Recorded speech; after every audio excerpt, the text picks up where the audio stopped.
A blaze so great there was no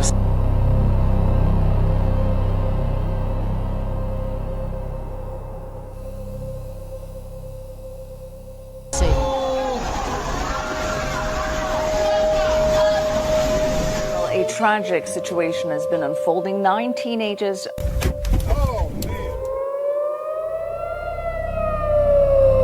Algo inquietante está ocurriendo en Jerusalén, y cada nuevo fenómeno parece añadir una pieza más a un misterio difícil de ignorar. En cuestión de días, inundaciones repentinas han convertido antiguas calles en ríos.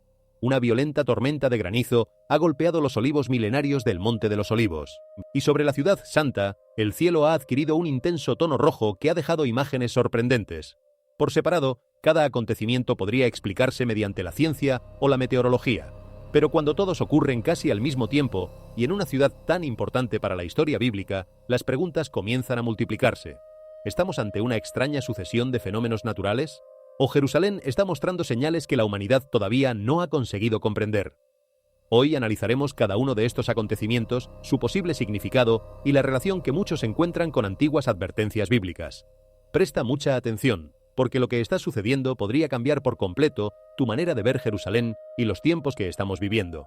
Quédate hasta el final, deja tu opinión en los comentarios y suscríbete para descubrir más misterios de la Biblia. Algo había cambiado en el firmamento sobre Jerusalén, y no fue algo que pasara desapercibido. Esta ciudad tiene esa particularidad. Cualquier alteración, por pequeña que sea, atrae la mirada del mundo entero. En medio de un período ya cargado de tensión, cientos de testigos describieron cómo el cielo fue tornándose de un naranja rojizo inusualmente profundo. No era el suave resplandor de un atardecer ordinario, ese tono dorado y cálido que pinta las nubes al caer la tarde. Era otra cosa. Un rojo pesado, denso, casi visceral, más intenso que cualquier puesta de sol que la mayoría de los residentes pudiera recordar. Y lo más perturbador no fue el color en sí, sino cuánto tiempo permaneció suspendido sobre la ciudad, bañando las piedras antiguas con una luz que muchos describieron como espectral, casi amenazante. Desde el punto de vista científico hay explicaciones posibles: polvo en suspensión, cambios en las condiciones atmosféricas, niebla de partículas que dispersa la luz de cierta manera. Esa explicación tiene mérito, y los meteorólogos no tardaron en ofrecerla. Pero entonces surge la pregunta que ningún informe técnico puede responder: ¿por qué ahora?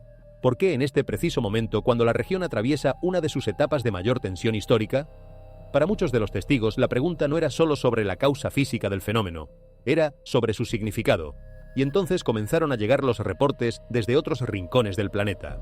En varias zonas de Estados Unidos, el cielo había enrojecido por el efecto del humo de incendios forestales masivos. En Australia, tormentas de polvo y llamas tiñeron el horizonte entero de un carmesí profundo que duró horas. En China, coloraciones insólitas en el firmamento fueron registradas por miles de personas y compartidas masivamente en redes sociales. Cada uno de estos eventos, considerado de manera individual, tiene una explicación científica clara. El problema es que no son momentos aislados separados por años o décadas. Están ocurriendo en distintos continentes dentro del mismo periodo de tiempo, casi como si el planeta estuviera hablando en el mismo idioma en varios lugares a la vez. Las fuerzas naturales, el cambio ambiental y la inquietud social parecen superponerse de una manera que comienza a resultar difícil de atribuir únicamente al azar. Lo que antes parecía normal empieza a sentirse conectado. Algunas personas recuerdan pasajes bíblicos como Lucas 21, que habla de señales en el cielo y agitación entre las naciones. Otros evocan el libro de Joel, donde la imaginería del firmamento se asocia con tiempos de transformación. No son conclusiones definitivas, son reflexiones que resurgen cuando los patrones se vuelven demasiado frecuentes para ignorarlos. Porque un cielo rojo puede explicarse, 2 podrían ser coincidencia. Pero cuando escenas similares aparecen simultáneamente en todo el mundo, la atención sigue a los hechos, no por miedo, sino por curiosidad genuina. A veces el cielo no solo cambia en un lugar, a veces lo hace en todas partes. Y si los cielos de todo el mundo ya se estaban transformando de maneras que la gente no podía ignorar, lo que ocurrió a continuación cerca de Jerusalén se sintió diferente. Esta vez no era algo que la gente veía sobre sus cabezas. Era algo que comenzaba a experimentar justo donde estaba parada. Los reportes llegaron rápidamente y describían una catástrofe que se había desencadenado de manera que muchos encontraron difícil de procesar. Inundaciones repentinas y condiciones climáticas fuera de lo ordinario aparecieron en áreas que normalmente no están asociadas a cambios tan rápidos y drásticos, especialmente en sectores del desierto circundante. Los testigos describieron lo que vieron usando palabras similares entre sí: rápido, inesperado, completamente diferente a cualquier cosa que hubieran vivido antes. Las imágenes preliminares mostraron que el impacto fue tanto veloz como altamente localizado. Algunas zonas quedaron afectadas en cuestión de minutos, mientras que lugares cercanos permanecieron prácticamente intocados, como si el agua hubiera elegido con precisión a dónde ir. Desde una perspectiva científica, esto puede suceder. Las inundaciones en relámpago pueden formarse con rapidez bajo ciertas condiciones atmosféricas, especialmente cuando tierra seca queda expuesta de golpe a lluvias concentradas y de alta intensidad. De modo que, analizado de forma aislada, tiene explicación. Pero lo que llama la atención no es solo el evento en sí, sino la velocidad con la que apareció y lo diferente que se comportó en comparación con lo que la gente esperaba. Porque cuando algo sucede completamente fuera de los patrones conocidos, genera de manera natural una pregunta que va más allá de la causalidad física. No solo qué lo provocó, sino por qué se sintió tan distinto a todo lo anterior. En Eclesiastés 9:12 está escrito: «El tiempo y la oportunidad les alcanzan a todos, como peces atrapados en una red, o como pájaros presos en una trampa». Este versículo no intenta explicar los eventos. Describe la velocidad con la que las cosas pueden cambiar, muchas veces sin ningún aviso. Así que cuando algo repentino reconfigura un momento que la gente consideraba estable, conduce a un tipo diferente de reflexión. No sobre predecir lo que vendrá, sino sobre reconocer con qué rapidez puede transformarse todo. Y justo cuando las personas comenzaban a tratar de entender lo que ya había ocurrido, el siguiente evento llegó aún más rápido. Esta vez, desde el cielo. Sobre el Monte de los Olivos, los testigos describieron un cambio repentino y dramático en la atmósfera. Sin ninguna advertencia previa, las nubes se agruparon con rapidez, oscureciendo el área de una manera que se sintió inmediata en lugar de gradual. Luego comenzó una feroz tormenta de granizo. No duró mucho, apenas unos minutos, pero lo que sorprendió fue la intensidad concentrada en ese brevísimo intervalo de tiempo. Piedras de granizo de gran tamaño cayeron con fuerza sobre tejados, vehículos y hasta sobre los olivos milenarios que han presenciado siglos de historia en esas colinas. El sonido fue descrito como ensordecedor, continuo, abrumador. Más que el ruido de una tormenta ordinaria, algunos lo compararon con un rugido que brotaba del mismo cielo. Desde el punto de vista científico, las tormentas de granizo pueden formarse rápidamente bajo las condiciones atmosféricas correctas.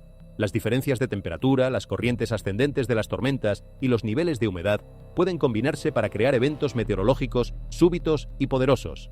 Así que, nuevamente, esto puede explicarse. Pero lo que hace que este momento sea diferente no es la tormenta en sí misma, es la velocidad. Cuando algo genera un impacto visible en un lapso tan corto, cambia la manera en que la gente lo percibe. No porque sea imposible, sino porque ocurre más rápido de lo que cualquiera esperaba. Y ahí es donde la pregunta comienza a profundizarse. En Éxodo 9:23-24 se describe granizo cayendo con una intensidad inusual, algo que destacó no solo por lo que era, sino por el momento en que apareció. Y lo que hace que el episodio en el Monte de los Olivos valga la pena considerar no es la tormenta sola, es la secuencia. Primero, una inundación repentina atraviesa la tierra. Luego, en un tiempo muy corto, el granizo cae desde arriba. Cada evento puede explicarse por separado, pero cuando ocurren uno tras otro, la suma comienza a sentirse diferente. La pregunta se convierte entonces en esta: ¿es todo esto simplemente una combinación rara de eventos naturales? ¿O podrían momentos como este recordarle a la gente la rapidez con que las condiciones pueden cambiar, tal como fue descrito en las Escrituras? Si la tormenta en sí había llegado rápido, lo que vino después no llegó con fuerza. Se fue presentando gradualmente, casi en silencio. En los días que siguieron al granizo y a las inundaciones, los residentes de distintos barrios de Jerusalén comenzaron a notar pequeños cambios inusuales. Nada lo suficientemente dramático como para alarmar a nadie de inmediato, pero sí lo suficientemente consistente como para quedarse grabado en la memoria. Algunos reportaron breves perturbaciones eléctricas, luces que parpadeaban sin causa aparente, dispositivos electrónicos que se comportaban de manera impredecible durante periodos cortos. Otros describieron cambios ambientales sutiles. En ciertas zonas, el aire se sentía notablemente más limpio, casi más liviano, especialmente tras el paso de la tormenta. La atmósfera no volvió simplemente a la normalidad, se sentía distinta. Y luego estaban las observaciones relacionadas con los animales. Pájaros y pequeños mamíferos aparecían más alertas de lo usual, reaccionando velozmente a sonidos o movimientos que los humanos cercanos no podían detectar con facilidad. Estos comportamientos pueden tener explicaciones naturales: cambios en la presión atmosférica, frecuencias de sonido, alteraciones en las condiciones ambientales. Pero lo que destaca no es ningún detalle individual. Es como todos estos cambios aparecen juntos, inmediatamente después de un evento súbito, porque cuando el entorno se transforma, incluso de manera sutil, no solo afecta lo que la gente ve. afecta todo lo que responde al ambiente, incluyendo la vida misma. En Oseas 4:3 está escrito: «Por eso se seca la tierra y desfallecen todos los que en ella habitan. Junto con las bestias del campo y las aves del cielo, hasta los peces del mar desaparecen». Este versículo no describe un solo evento, describe cómo, cuando las condiciones cambian, los efectos se hacen visibles no solo en la tierra, sino también en los animales y en todo el entorno al mismo tiempo. Así que cuando los animales comienzan a reaccionar de manera diferente, cuando la atmósfera se siente alterada y cuando pequeñas perturbaciones aparecen tras un evento repentino, se plantea un tipo diferente de pregunta, no solo sobre lo que ocurrió, sino sobre cómo todo a su alrededor está respondiendo a ello. Y si la tormenta había dejado más que daños visibles, lo que apareció a continuación hizo que la gente se detuviera incluso más tiempo a reflexionar, porque no parecía destrucción en absoluto. En diversas zonas de los alrededores de Jerusalén, algunos de los olivos que habían sido alcanzados durante el granizo comenzaron a mostrar pequeños brotes verdes en cuestión de días. No estaban completamente restaurados, no habían quedado intactos, pero visiblemente vivos, con nueva vida asomando justo donde el daño había ocurrido. Al mismo tiempo, ciertas partes del terreno que antes estaban descuidadas lucían más limpias, casi reiniciadas por el movimiento del agua y el viento. Los escombros habían sido despejados de maneras que nadie había planeado, pero que resultaban evidentes. Y más allá de lo que podía verse, había algo más: un cambio en la atmósfera.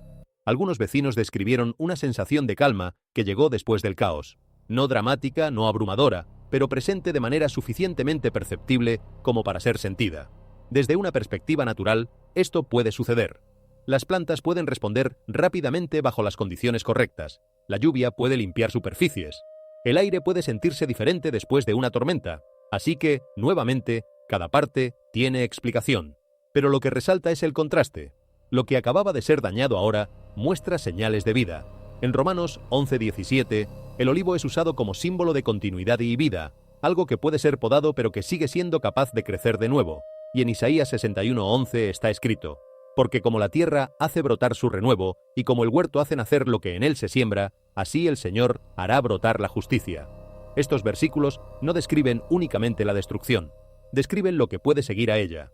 Así que cuando vida nueva aparece poco después de un daño, conduce a un tipo diferente de pregunta. No solo qué se perdió, sino qué está comenzando de nuevo. Y si lo que ocurrió aquí no está completamente aislado, la siguiente pregunta se extiende más allá de la ciudad, porque patrones similares están comenzando a aparecer en otras partes del mundo fuera de Jerusalén. Antes de continuar, vale la pena detenerse en algo que suele pasarse por alto cuando se habla de señales y profecías. La mayoría de las personas, cuando escuchan esas palabras, asumen automáticamente que el tema es el fin del mundo, que el tono debe ser sombrío, que la respuesta correcta es el miedo o la huida. Pero las Escrituras cuentan una historia diferente. En la Biblia, las señales no son principalmente anuncios de destrucción. Son anuncios de presencia. Son la manera en que algo mayor que lo humano interrumpe la normalidad para recordarle a la humanidad que no está sola en el universo, que la historia no es un accidente sin dirección, y que hay un propósito activo sosteniéndola incluso cuando ese propósito resulta difícil de descifrar desde adentro. El profeta Amós dijo algo que debería resonar con fuerza en este momento. Ciertamente, el Señor Dios no hace nada sin revelar su secreto a sus siervos los profetas. No porque quiera que los profetas lo sepan todo de antemano, sino porque la revelación es en sí misma un acto de relación. Es Dios diciéndole a la humanidad: no ocurre a tus espaldas. Estás invitado a participar en la comprensión de lo que ocurre. Tu atención tiene valor. Tu discernimiento importa. Esa invitación sigue abierta. Y los eventos de estos tiempos, leídos con la disposición adecuada, podrían ser una de las formas en que esa invitación se renueva en el presente. La pregunta ya no es solo qué está ocurriendo en el mundo exterior. La pregunta es qué está dispuesto a hacer con eso quien lo observa. Reportes de otras regiones han comenzado a llamar la atención por razones diferentes, pero igualmente inusuales.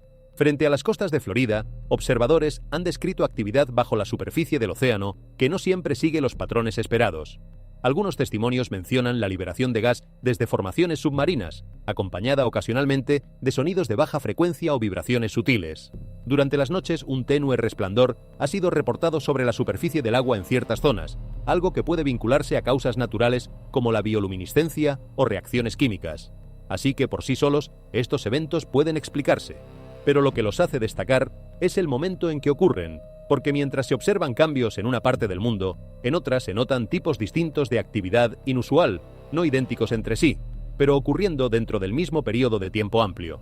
Al mismo tiempo, en partes de Estados Unidos, la vida cotidiana se ha visto afectada por el aumento del costo de vida y presiones económicas, algo que añade otra capa de tensión, incluso si parece no relacionado con lo anterior.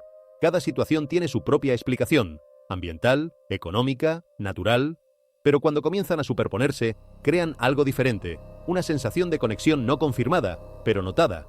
En Lucas 21:25 se habla de señales en el sol, la luna y las estrellas, y también de que el mar y las olas responderán de maneras que harán que la gente preste atención. Lo que resalta no es un evento singular, sino la idea de que diferentes partes del mundo pueden reflejar el cambio al mismo tiempo. Cuando cada uno de estos momentos se examina de forma individual, todavía pueden explicarse de maneras familiares. Una inundación súbita puede vincularse a patrones meteorológicos. Una tormenta de granizo puede formarse bajo condiciones atmosféricas específicas. Los cambios en el comportamiento animal pueden estar relacionados con alteraciones ambientales. Incluso la tensión más amplia que rodea a la región existe desde hace años en distintas formas. De manera individual, nada parece imposible. Nada está completamente fuera de lo que la gente ya conoce. Pero el significado comienza a cambiar cuando todas estas cosas aparecen dentro del mismo periodo de tiempo, en la misma región, y comienzan a superponerse de maneras que atraen la atención, porque esto ya no se trata de un evento singular. Se convierte en una cuestión de convergencia. En Jerusalén, múltiples capas de experiencia comienzan a cambiar al mismo tiempo. El cielo muestra un comportamiento inusual. El terreno responde de maneras sutiles pero perceptibles. El agua se mueve a través de lugares que revelan lo que normalmente está oculto. Los animales reaccionan de manera diferente, y la gente empieza a sentir que algo se ha transformado, aunque no puedan definirlo con palabras precisas.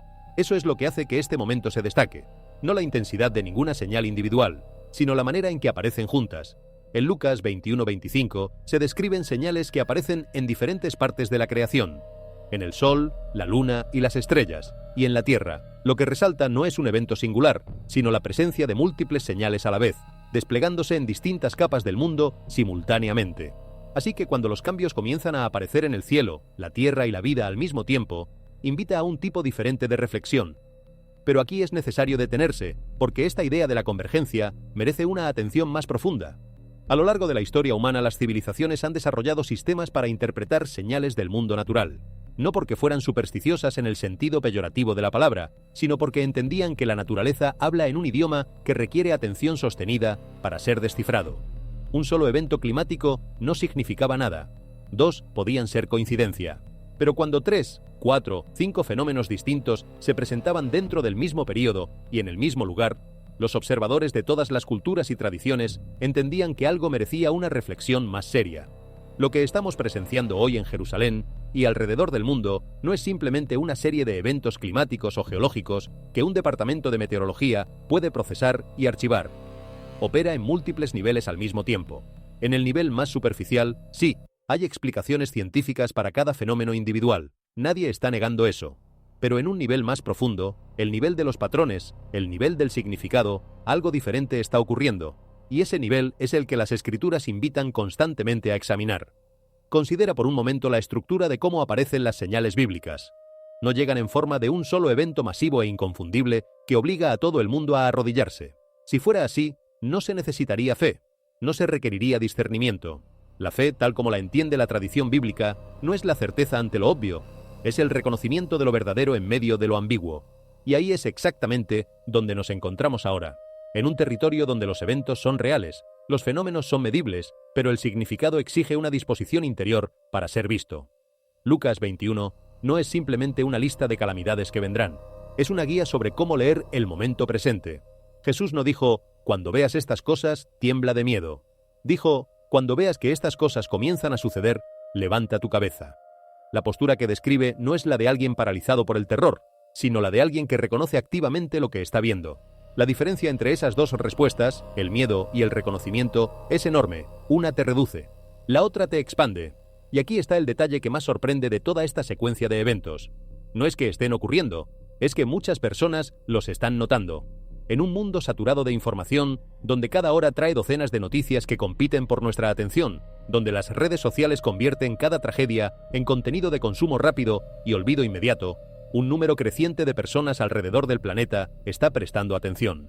No de manera histérica, no en pánico, sino con esa quietud particular de quien siente que algo importante está ocurriendo y quiere entenderlo.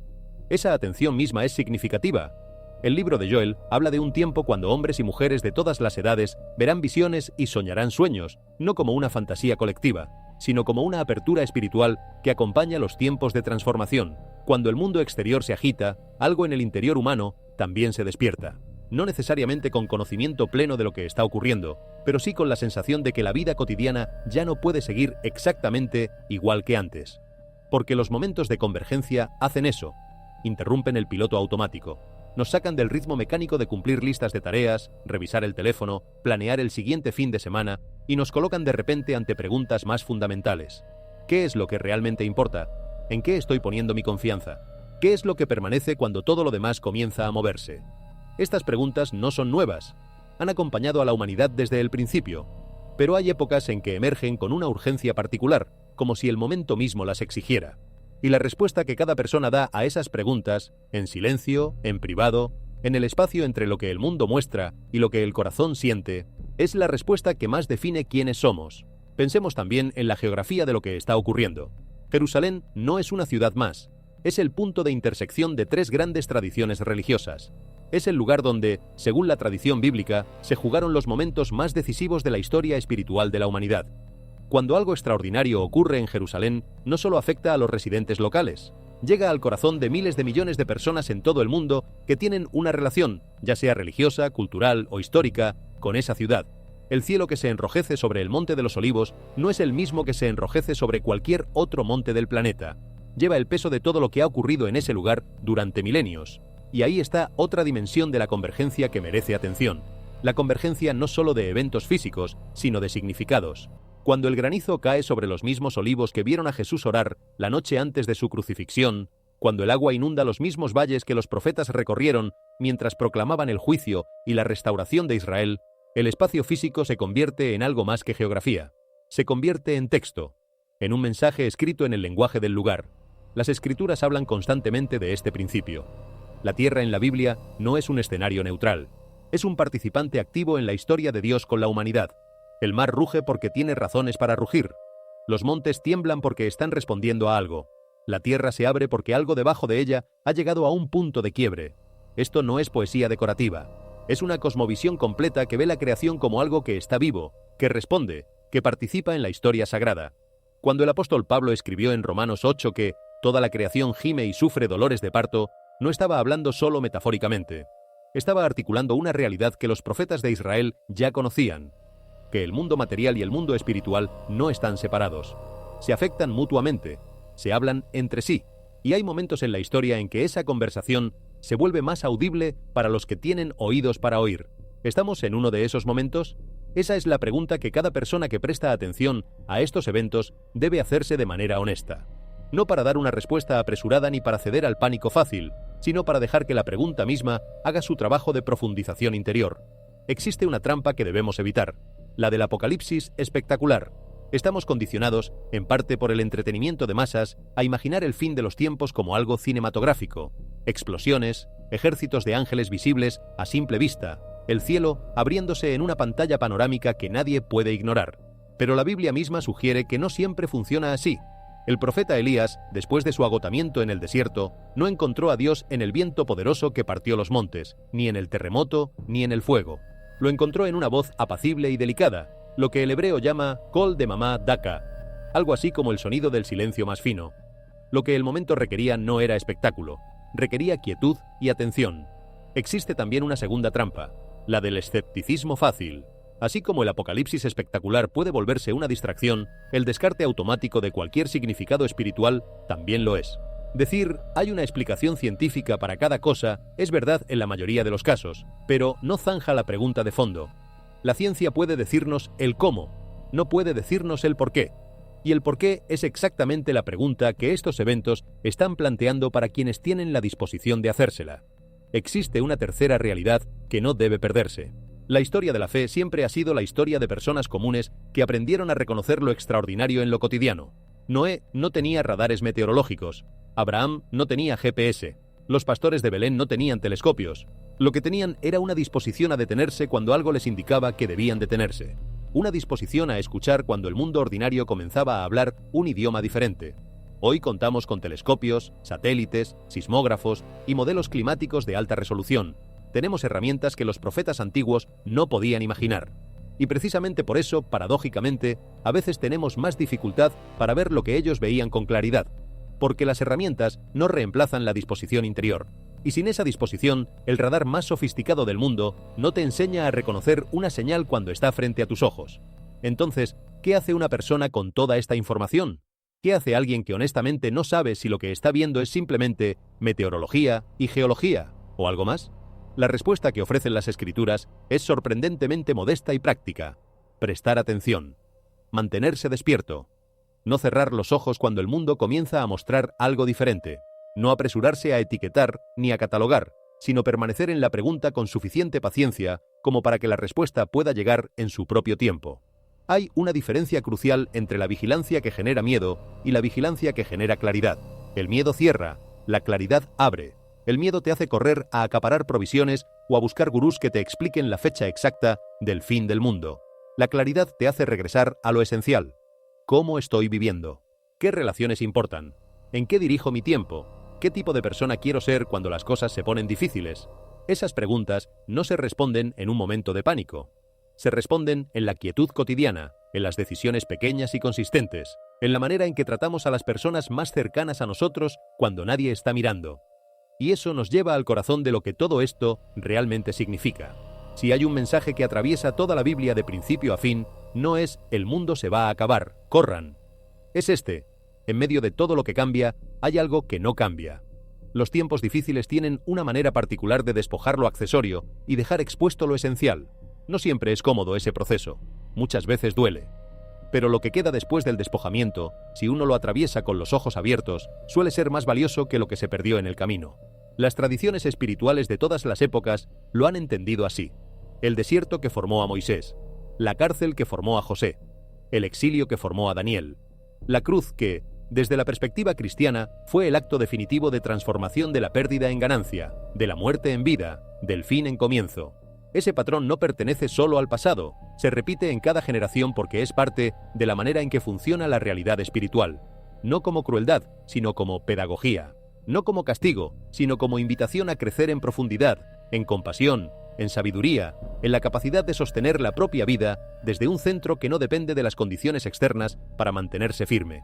Y eso es lo que los tiempos de señal ofrecen, si uno los recibe con esa disposición, no la certeza de que todo saldrá bien según los propios planes, sino la oportunidad de descubrir que hay algo que permanece firme incluso cuando los planes fallan, algo que no necesita ser construido porque ya existe, algo que no puede ser destruido por ninguna tormenta, por ningún terremoto, por ningún cambio en el color del cielo o en la composición química de los ríos. Y ese algo no es un concepto abstracto, es una presencia, una relación, un refugio que no se mueve aunque todo lo demás se sacuda. Cuando los eventos comienzan a superponerse y los patrones empiezan a formarse, el foco se desplaza naturalmente de la observación hacia la comprensión, porque lo que ocurre externamente a menudo conduce a preguntas profundamente internas, no solo sobre qué está sucediendo, sino sobre qué significa para quienes lo están presenciando. La primera comprensión es la conciencia. No todo requiere una respuesta inmediata. Pero cuando múltiples cambios aparecen juntos, se vuelve importante notarlos, desacelerar, reconocer que no todos los momentos tienen el mismo peso. Algunos momentos sobresalen porque invitan a la atención. La segunda comprensión es la perspectiva. Cada evento puede explicarse por sí solo, y esas explicaciones importan. Pero cuando comienzan a superponerse, recuerdan a la gente que no todo puede reducirse a una sola causa. Algunos momentos se entienden mejor a través de la manera en que se alinean que a través del razonamiento aislado. La tercera comprensión es la reflexión, porque cuando las cosas familiares comienzan a sentirse inciertas, ya sea el cielo, el terreno o la estabilidad a la que uno estaba acostumbrado, la atención gira naturalmente hacia adentro. La gente comienza a hacerse preguntas más profundas sobre lo que permanece firme cuando todo lo demás comienza a moverse. En Proverbios 27:12 está escrito: «El prudente ve el peligro y se refugia, pero el inexperto sigue adelante y lo paga caro». No se trata de miedo, se trata de conciencia. Se trata de reconocer los momentos que requieren atención y responder con comprensión en lugar de ignorarlos. Y en Eclesiastés 3:1 dice: «Todo tiene su momento oportuno. Hay un tiempo para todo lo que se hace bajo el cielo». Esto introduce la idea de que no todos los momentos son iguales. Algunos llevan un peso diferente, un propósito diferente, un significado diferente. Así que cuando los eventos comienzan a sentirse distintos, la respuesta no tiene que ser el pánico. Puede ser el reconocimiento, la disposición a detenerse y considerar qué tipo de momento podría ser este. Cuando todo comienza a sentirse incierto, la pregunta final ya no es sobre lo que está ocurriendo en el mundo, sino sobre lo que permanece firme cuando todo lo demás comienza a moverse. Porque a lo largo de la historia, los momentos de disrupción nunca han sido el final de la historia. Siempre han sido puntos de inflexión, no momentos destinados a crear miedo, sino momentos que redirigen la atención hacia algo más profundo, algo constante, algo que no cambia aunque todo lo demás cambie. Hay algo profundamente instructivo en la manera en que la tradición bíblica trata el tiempo. A diferencia de la visión moderna, que tiende a ver el tiempo como una línea recta que avanza sin pausa hacia el futuro, las escrituras hablan del tiempo en términos de estaciones, de ciclos, de momentos con peso particular. El hebreo tiene dos palabras distintas para tiempo: cronos, el tiempo cronológico que simplemente transcurre, y kairos, el tiempo cargado de significado, el momento oportuno, la oportunidad que llega y que exige una respuesta.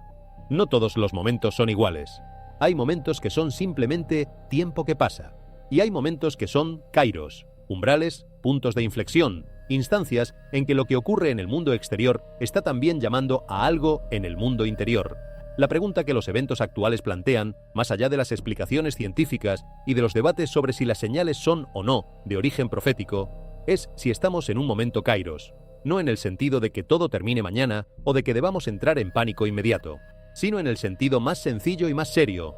¿Es este un momento que pide más que nuestro piloto automático habitual? ¿Es este un momento que merece la calidad de atención que normalmente reservamos para las cosas que consideramos verdaderamente importantes? Si la respuesta es sí, entonces la siguiente pregunta es igualmente simple: ¿qué hacemos con eso? Y la respuesta que las escrituras ofrecen no es complicada, aunque sí es exigente. Vuelve, presta atención, abre el corazón, confía en lo que permanece, no en las instituciones humanas, aunque tengan su valor, no en las predicciones de los gurús, aunque a veces sean útiles, sino en el carácter inmutable de aquel que llamó a la existencia a todo lo que existe y que, según la promesa que atraviesa toda la Biblia, no abandona lo que creó. Esa promesa no es ciega a la dificultad. No promete que no habrá dolor, ni pérdida, ni confusión. Lo que promete es que en medio de todo eso hay una presencia que no se retira, una fidelidad que no depende del comportamiento humano para mantenerse, una misericordia que, como describe el libro de las Lamentaciones en uno de sus momentos más sorprendentes, se renueva cada mañana, incluso cuando la mañana llega después de una noche de devastación. Eso es lo que los tiempos de señal están poniendo sobre la mesa. No teorías conspirativas ni cálculos apocalípticos, sino la oportunidad de volver a lo fundamental, de preguntarse qué es lo que realmente sostiene la vida, de descubrir o redescubrir que debajo de toda la arquitectura de planes y certezas que construimos para sentirnos seguros, hay algo que no necesitamos construir, algo que ya está ahí, algo que ha estado ahí desde antes de que comenzáramos a preguntar, y eso es, quizás, la mayor señal de todas. No el cielo rojo, ni el río que cambia de color, ni la tierra que se agrieta, sino la insistencia con la que el corazón humano, en medio de todo ese desorden exterior, sigue buscando algo que valga la pena encontrar. Uno de los ejemplos más claros de esto aparece en un momento que parecía absolutamente final.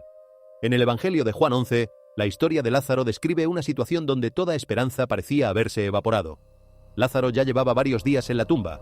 Las personas a su alrededor habían aceptado la situación como irreversible. No había expectativa de cambio alguno.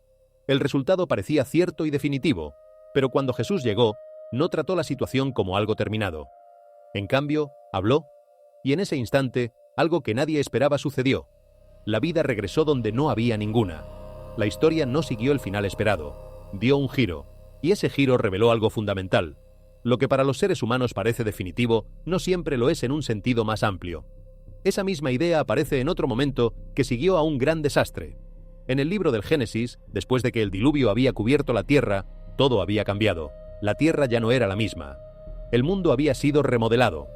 Pero en Génesis 8:11, la paloma regresa llevando una hoja de olivo. Es un detalle pequeño, fácil de pasar por alto, pero lleno de significado. Señala que la vida está regresando, que algo nuevo está comenzando. No todo se restaura de golpe, pero la dirección ha cambiado, de la pérdida hacia la renovación, de la destrucción hacia el crecimiento. Y esa imagen conecta estrechamente con lo que la gente ha observado más recientemente. Después de condiciones intensas, después de un impacto súbito, aparecen señales de vida. Los olivos, conocidos desde la antigüedad por su resistencia y longevidad, comienzan a mostrar nuevos brotes, incluso después de haber sido dañados.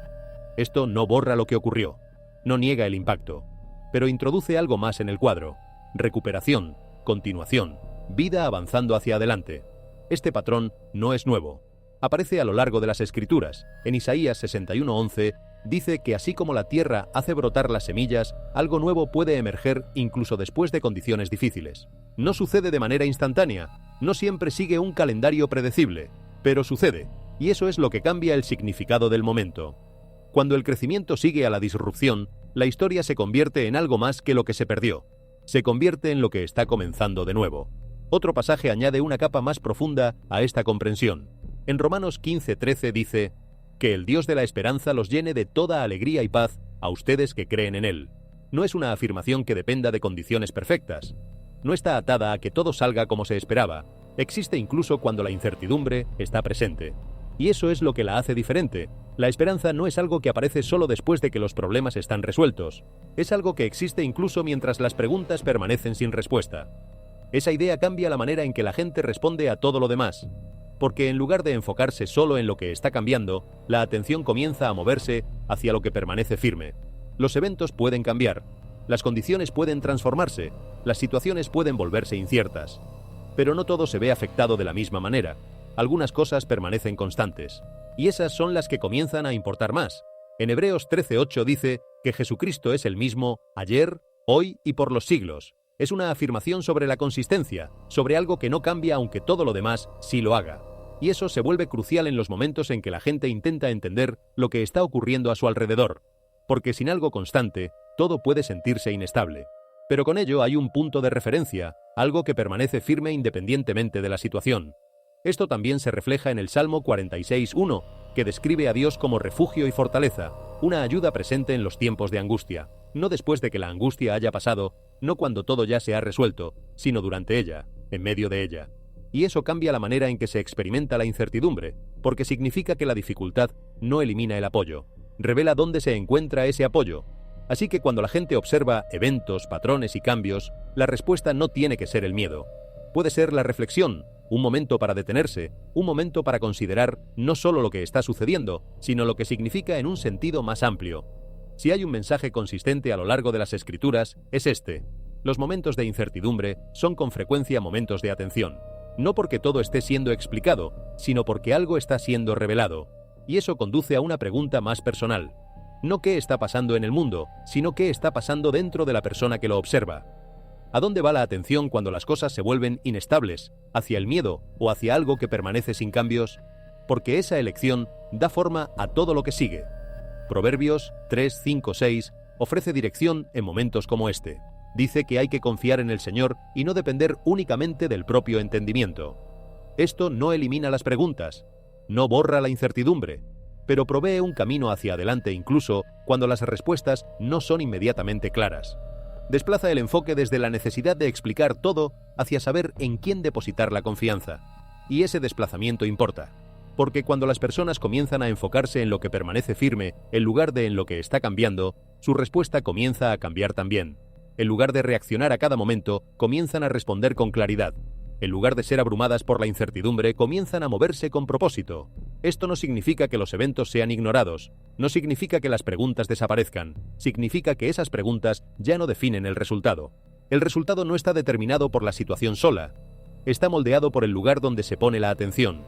Y si hay algo que estos eventos en Jerusalén, en las costas de Florida, en los ríos del planeta y en el suelo del desierto americano tienen en común, es precisamente esto: ninguno de ellos pide permiso, ninguno llega anunciado con fanfarria, ninguno viene acompañado de una nota explicativa que diga exactamente qué significa y qué se debe hacer al respecto. Llegan en silencio, o con la violencia de lo repentino, y dejan al que los observa con más preguntas de las que tenía antes. Y eso, lejos de ser una falla del diseño, podría ser exactamente el punto.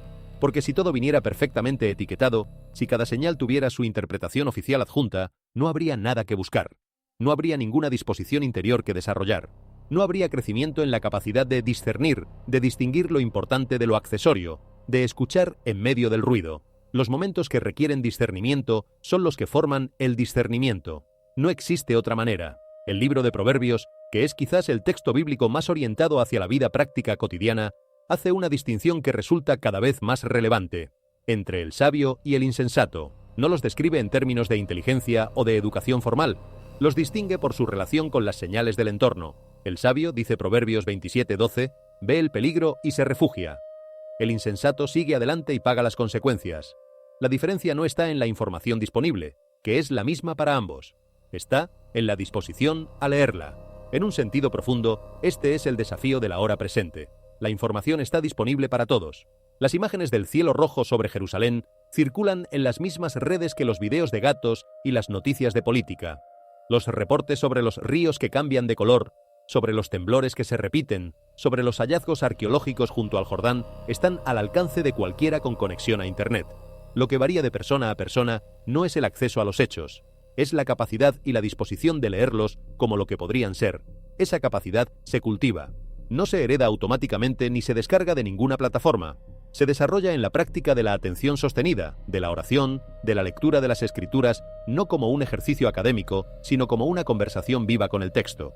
Se desarrolla en la comunidad de personas que también están prestando atención y que pueden ayudar a discernir lo que una sola persona no puede ver sola. Se desarrolla sobre todo en la humildad de admitir que no todo puede ser explicado y que eso no es una amenaza sino una invitación. La historia de la fe está llena de momentos en que la incertidumbre fue la puerta de entrada a algo más grande que la certeza previa.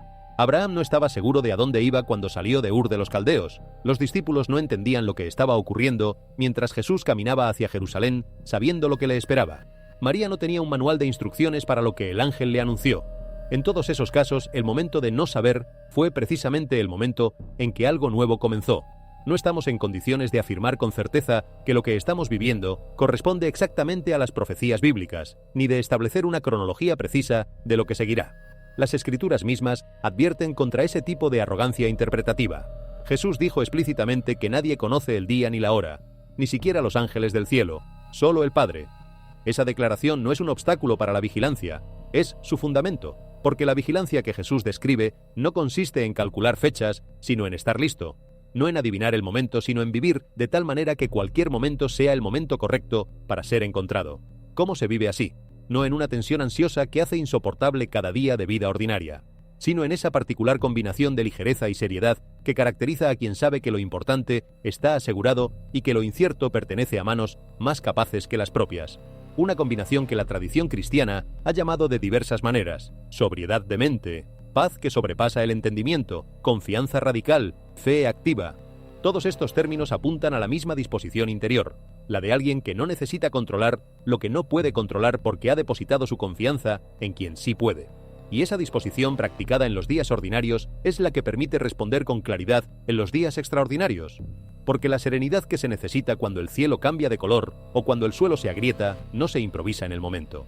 Se construye en los días en que el cielo es azul y el suelo está firme. Se construye en la práctica cotidiana de la gratitud, de la oración, de la honestidad, de la generosidad, de la atención a los demás. Se construye en la elección, repetida cada día, de orientar la vida hacia lo que permanece en lugar de solo hacia lo que se mueve.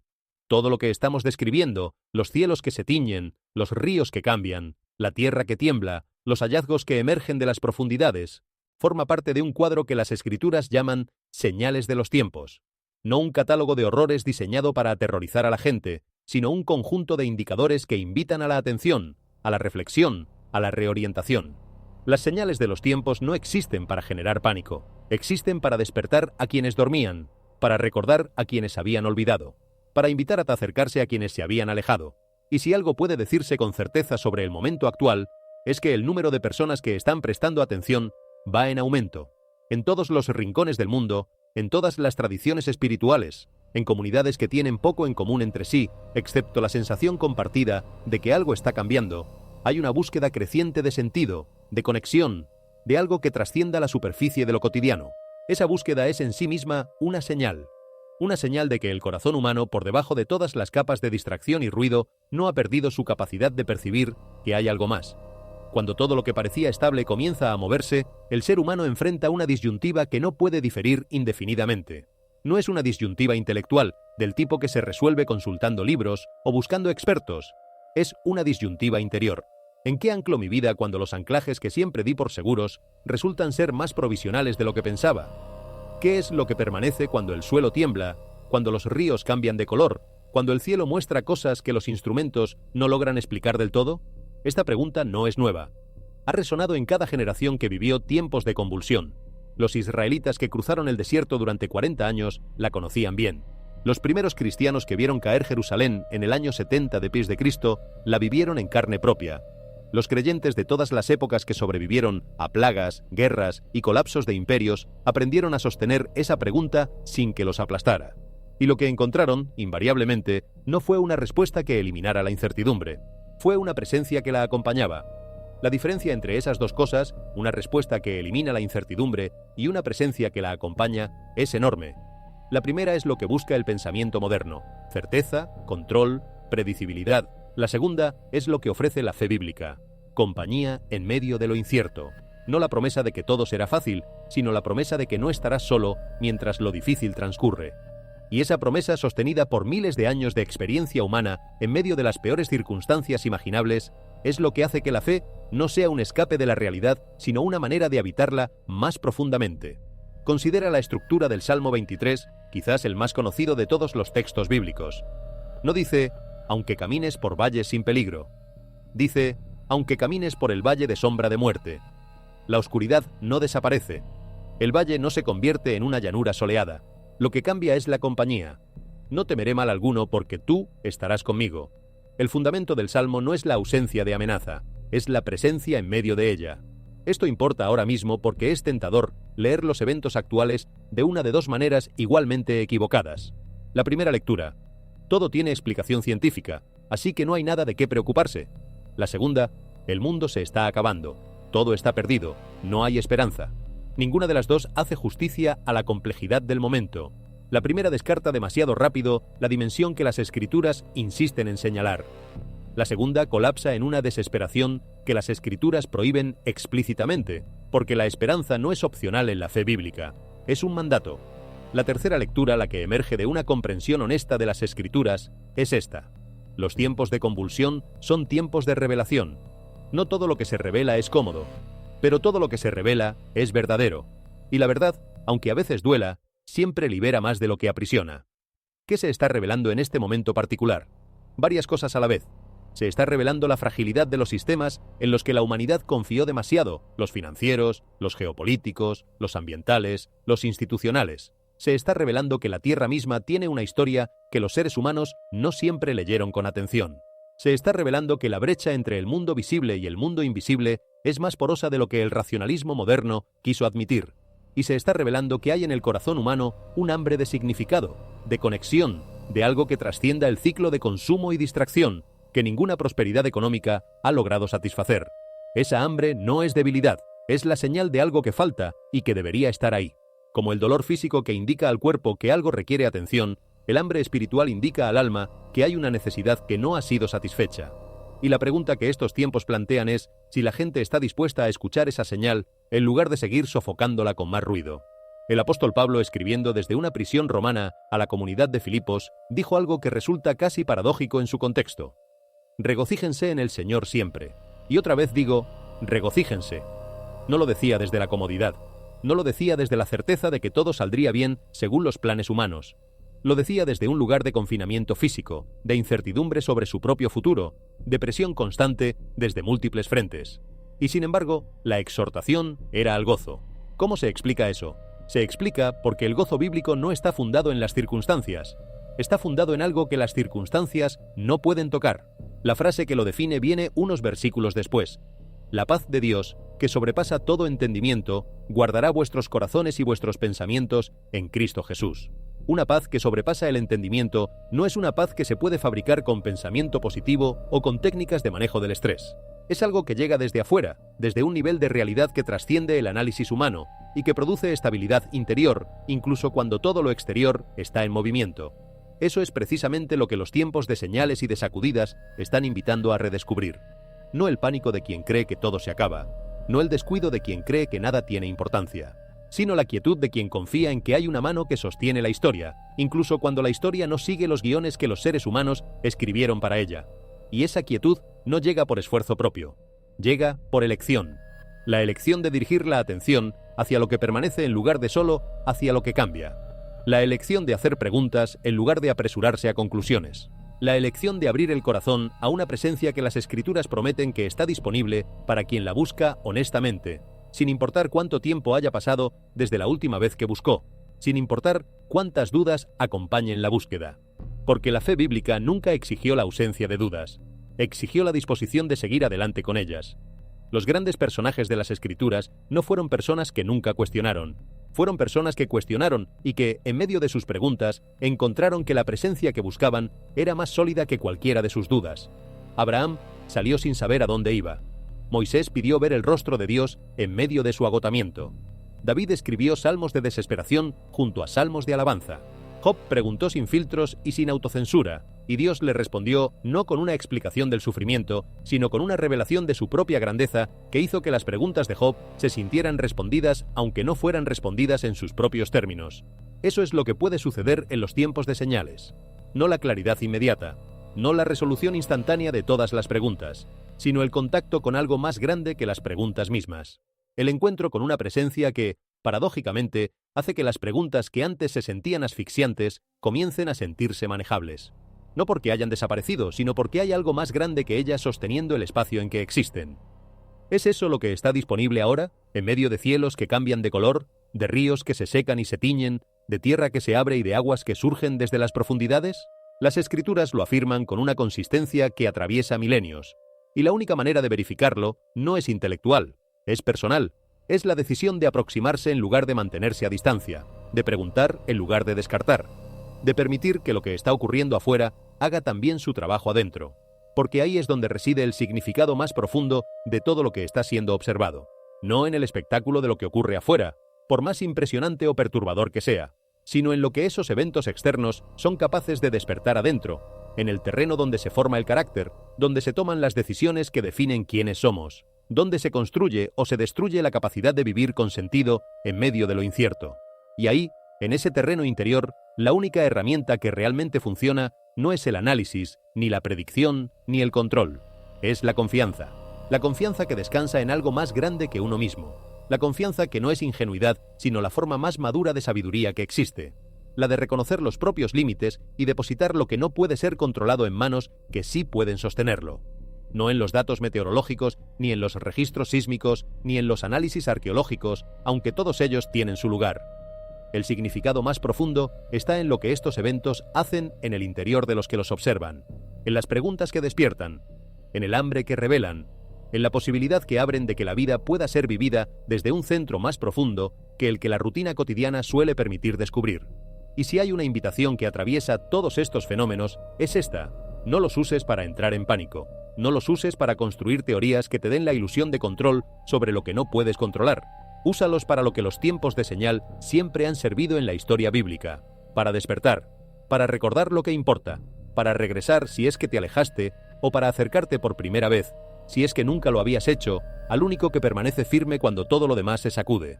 El río Jordán, otrora caudaloso y rebosante de vida, fluye hoy más delgado que nunca. En los últimos años, su nivel ha disminuido de manera dramática a causa de la sequía, la gestión deficiente y el uso excesivo de sus aguas.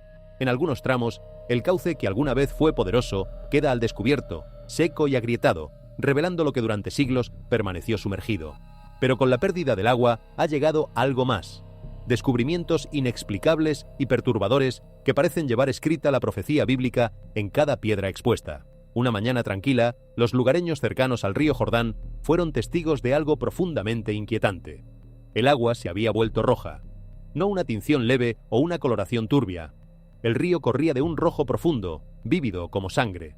La transformación fue tan marcada, tan repentina, que sacudió a las aldeas cercanas. Al principio las autoridades lo atribuyeron a vertidos industriales o a una floración algal inusual, pero los expertos en medio ambiente no encontraron una explicación consistente. Y entonces llegaron las noticias desde otros rincones del planeta. En Argentina, un río conocido por su flujo apacible amaneció rojo de la noche a la mañana. En China, un arroyo de montaña que antaño era cristalino quedó teñido de carmesí sin previo aviso. En Perú, los aldeanos dieron testimonio de que su río corrió rojo durante 3 días y luego se secó por completo, dejando atrás tierra agrietada y yermo. ¿Coincidencia? ¿O se está desplegando algo mucho más grande ante nuestros ojos? Muchos han comenzado a conectar estos eventos con la profecía bíblica, específicamente Apocalipsis 16:4. El tercer ángel derramó su copa sobre los ríos y los manantiales, y se convirtieron en sangre. ¿Podrían estos ríos estar respondiendo a un juicio divino? ¿Estamos presenciando acaso las mismas señales que fueron anunciadas miles de años atrás? ¿Podría ser el comienzo de los últimos tiempos? Y entonces, otro suceso perturbador sacudió el corazón del mundo religioso. El Papa Francisco, líder de la Iglesia Católica, falleció bajo circunstancias repentinas y misteriosas. Sus últimas palabras registradas, según fuentes del Vaticano, aludían a una gran verdad que, según él, ya no podía permanecer oculta. Esta pérdida llegó justo cuando la antigua profecía de San Malaquías alcanzaba su clímax. Según esa profecía, el último papa, llamado Pedro el Romano, guiaría a la Iglesia durante un período de caos, tribulación y, en última instancia, juicio divino. Ahora, con el Papa Francisco, muchos temen que el tiempo del ascenso del anticristo esté próximo. ¿Es todo esto una cadena de siniestras coincidencias? ¿O las piezas de un rompecabezas largamente profetizado están finalmente encajando ante nuestros propios ojos? Mientras excavaban a lo largo de una sección recién expuesta de la orilla del Jordán, un grupo de trabajadores notó algo que sobresalía del barro. Plano, angular y oscurecido por la edad. Lo que desenterraron no era simplemente otra piedra. Era una tableta masiva de casi 1,20 m de ancho, cubierta de inscripciones misteriosas que dejaron a todos boquiabiertos. A primera vista, las marcas parecían una mezcla de hebreo antiguo, arameo y algo completamente desconocido. Desgastadas por el tiempo, pero todavía visibles, las inscripciones estaban meticulosamente grabadas y dispuestas en líneas como un mensaje, quizás incluso una advertencia. Los arqueólogos convocaron de inmediato a expertos en lingüística y tras varios días de limpieza y análisis cuidadosos, emergió una traducción parcial. Entre las frases descifradas había declaraciones escalofriantes. El río sangrará. Él se levantará desde las profundidades, la trompeta resonará y el fuego descenderá. El origen de la tableta sigue siendo incierto. No hay registros de tales combinaciones lingüísticas en ningún texto religioso o mesopotámico conocido. Algunos creen que fue obra de una secta oscura que vivía en secreto cerca del Jordán, posiblemente con creencias apocalípticas. Otros especulan que las tallas podrían ser parte de un idioma ritual antiguo diseñado para ser comprendido solo en cierto momento de la historia. Y lo que más intriga es que la piedra fue enterrada deliberadamente, encapsulada en capas de roca caliza y barro, como si alguien quisiera preservarla hasta un tiempo específico, un tiempo como el de hoy. Lo que sucedió a continuación ha dejado atónitos a teólogos y observadores proféticos en todo el mundo. Mientras el Jordán fluía rojo en algunos tramos, un grupo de fieles locales se había reunido para la oración matutina. Fue entonces cuando apareció una figura alada y luminosa de pie en las aguas poco profundas del río. Los testigos dicen que la figura irradiaba una luz brillante y sus alas relucían como oro fundido. Nadie pudo explicar cómo apareció ni cómo desapareció instantes después sin dejar ni una sola ondulación en el agua. Pero lo que hace verdaderamente significativo este momento es cuán de cerca refleja las visiones proféticas descritas en el libro del Apocalipsis. En Apocalipsis 14:6-7 está escrito: «Luego vi otro ángel que volaba en medio del cielo, con el evangelio eterno para proclamarlo. Dijo en voz alta: teman a Dios y denle gloria, porque ha llegado la hora de su juicio». ¿Podría esta figura angélica ser uno de los mensajeros anunciados para aparecer en los últimos días? ¿Fue una advertencia divina, un llamado al arrepentimiento antes del juicio? Las Escrituras advirtieron de un tiempo en que el clima, las naciones y los pueblos gemirían juntos, señalando que el mundo entra en una temporada profética. Jesús habló de esta convergencia en Mateo 24. Guerras, hambre, angustia entre las naciones y convulsión ambiental, ocurriendo lado a lado. La pregunta se vuelve entonces inevitable. ¿Estamos presenciando crisis globales aleatorias? ¿O son estos precisamente los dolores de parto que Jesús dijo que vendrían antes de su regreso? Mientras Somalia se agrietaba y se secaba, el río Mississippi se infló repentinamente, arremolinando y cambiando de curso, exponiendo lo que durante mucho tiempo había permanecido oculto en sus profundidades. De esas aguas furiosas emergió algo extraordinario. Pescadores en un tramo tranquilo del río sacaron a la orilla el cuerpo de una criatura diferente a cualquier cosa conocida. Un cuerpo largo y serpentino, pero con una cabeza similar a la de un dragón con protuberancias óseas. La imagen se volvió viral. Los expertos intervinieron, pero los resultados solo aumentaron el misterio. El cráneo no se parecía a una anguila, una serpiente, un cocodrilo ni a ninguna otra especie prehistórica registrada. Los ancianos nativos no se sorprendieron. Dijeron que el Mississippi siempre había sido un río de presagios, donde las cosas ocultas bajo la tierra emergían cuando la naturaleza estaba perturbada. Después de que las inundaciones recientes erosionaron el lecho del río, muchos creen que esta criatura no simplemente había flotado hasta allí, había estado esperando ser revelada. La Biblia habla de criaturas así no como fantasías, sino como símbolos proféticos. Isaías 27:1 describe a Dios enfrentando a una gran serpiente marina, y el Salmo 74:13-14 recuerda al dragón marino siendo aplastado. En la Biblia, cuando aparecen bestias extrañas, suele ser señal de que cambios más profundos, tanto espirituales como temporales, están teniendo lugar. Pero la aparición de esta criatura acuática no fue el único avistamiento que tenía a la nación conmocionada. Pronto, residentes en Arizona y Nuevo México comenzaron a reportar una franja de luz que se expandió hasta parecer una enorme sábana blanca extendiéndose por el cielo. Su forma se expandió hacia afuera con perfecta simetría, formando lo que muchos describieron como un par de alas, más inquietante que cualquier cosa creada por el escape de cohetes o la dispersión atmosférica. La luz no derivaba ni se desvanecía como una estela de humo. En cambio, mantenía su forma, brillando suavemente como si estuviera viva. Los testigos dijeron que parecía un cuerpo celestial que descendía, con sus alas extendidas sobre el horizonte. Pilotos que volaban a gran altitud reportaron una larga estela profundamente grabada que parecía haber sido esculpida en el cielo mismo, como si hubiera sido escrita por una mano que ningún instrumento podría detectar. Los meteorólogos lo llaman una anomalía de la atmósfera superior, pero incluso ellos admiten que la forma parece demasiado intencional, casi simbólica. Las escrituras hablan repetidamente de señales en el cielo, no eventos aleatorios, sino señales intencionales que apuntan a momentos de intervención divina. Mateo 24:30 declara que la señal del Hijo del Hombre aparecerá en el cielo antes de su regreso. Y el Salmo 19:1 nos recuerda que los cielos proclaman la gloria de Dios, no susurrándola, no insinuándola, sino proclamándola. En lo profundo del cañón del Eco, donde las rocas que se desplazan raramente revelan algo nuevo, un equipo de topógrafos geológicos hizo un descubrimiento impactante: un recipiente de bronce sellado enterrado bajo capas de roca desmoronada. El objeto era octagonal, fabricado con una tapa con cerrojo, y envuelto en un cordón que se había fosilizado con el paso de los siglos. Lo que desconcertó inmediatamente a los historiadores no fue solo la artesanía, sino las marcas grabadas en su superficie, símbolos que se asemejaban a motivos rituales del cercano Oriente Antiguo, completamente ajenos a las culturas nativas americanas o europeas tempranas. Su presencia planteó una pregunta que los académicos no pudieron responder: ¿cómo terminó un artefacto con características de Oriente Medio en Utah mucho antes del contacto intercontinental?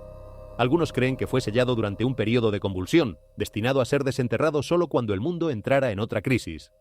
En la Biblia, las cosas son selladas y enterradas no para perderse, sino para ser encontradas en el tiempo señalado por Dios.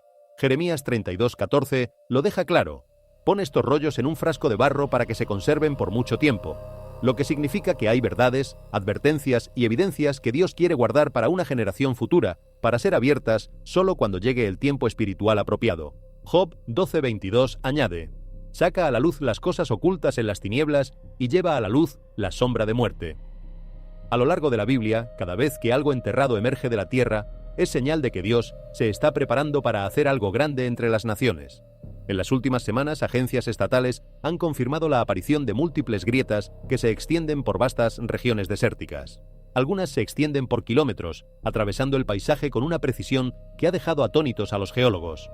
Muchas de estas grietas se forman tan repentinamente, a veces apareciendo de la noche a la mañana, que los expertos lucharon por explicar cómo un suelo seco y compactado podría dividirse con tanta velocidad. Las imágenes satelitales revelan algo aún más perturbador. Varias grietas corren en líneas paralelas, casi equidistantes, como si siguieran un plano en lugar de la tensión sísmica aleatoria. En algunas ubicaciones, el suelo se ha abierto lo suficiente como para crear dos placas de tierra separadas, formando paredes verticales nítidas donde la tierra antes yacía plana e ininterrumpida. Los residentes que viven cerca describen una quietud inquietante justo antes de que el suelo se abra. Sin viento, sin movimiento, sin sonido, solo un silencio pesado, seguido de la repentina división del suelo del desierto. Los lugareños dicen que se siente como si la tierra contuviera la respiración antes de romperse. La Biblia habla de un día en que la tierra misma se desgarrará como señal de la venida del Señor. Zacarías 14:4 describe la tierra dividiéndose de este a oeste cuando Cristo desciende, una ruptura geográfica tan significativa que divide la tierra en dos partes. Fue durante uno de estos momentos tranquilos que un destello captó la atención de un observador, un reflejo demasiado deliberado para ser descartado como piedra o escombros. Recuperada cuidadosamente de la tierra seca, una pequeña moneda dorada diferente a cualquier forma ordinaria de moneda. Su superficie estaba notablemente preservada, libre de corrosión o desgaste, como si el tiempo hubiera pasado a su alrededor en lugar de a través de ella. En un lado aparecía la imagen de una figura radiante rodeada por 7 rayos de luz distintos. Los rayos estaban equidistantes, precisos e intencionales, cada uno extendiéndose hacia afuera como si marcara la plenitud o la totalidad más que la decoración. El lado opuesto llevaba una imagen aún más llamativa, un árbol rodeado de llamas pero que permanecía ileso en su centro. La talla transmitía movimiento sin destrucción, intensidad sin colapso. Los que examinaron la moneda señalaron que su valor no parecía económico. En cambio, llevaba el peso del simbolismo, como si el mensaje que transmitía fuera mucho más importante que el material del que estaba hecha. En el libro del Éxodo, Dios se revela a través del fuego que no consume, señal de presencia y llamado sagrado. En el Apocalipsis, la luz irradia con autoridad divina, descrita como brillando en plenitud y perfección.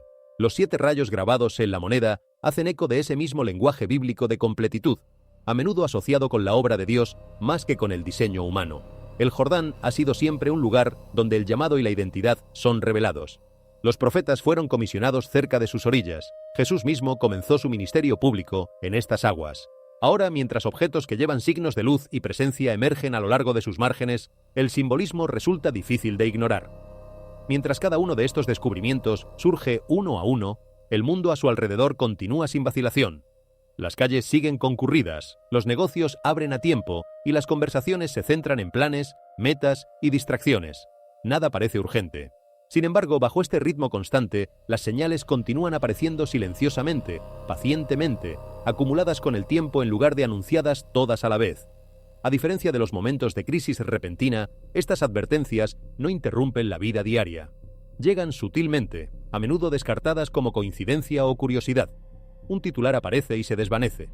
Se nota un patrón inusual y luego se explica de otra manera.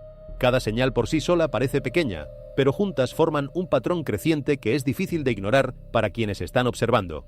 Muchos han comenzado a reflexionar sobre cuán de cerca esto se asemeja al tiempo de Noé. Las escrituras describen un mundo que no se desaceleró antes del diluvio. La gente no estaba abrumada por el miedo. Estaba ocupada con los asuntos normales y sin conciencia de lo que se acercaba. La advertencia estaba presente, pero requería discernimiento para reconocerla. Este patrón se siente especialmente familiar en la América moderna. La comodidad, el entretenimiento y el ruido constante hacen que sea fácil pasar por alto señales más silenciosas. La estabilidad se convierte en una suposición en lugar de un regalo. La conciencia es reemplazada por la distracción. Las palabras de Jesús en Mateo permanecen llamativamente relevantes. Estaban comiendo y bebiendo y no supieron hasta que llegó el diluvio. El énfasis no es en el miedo, sino en la atención. Los momentos importantes a menudo llegan sin grandes preámbulos. Llegan mientras la vida se siente ordinaria.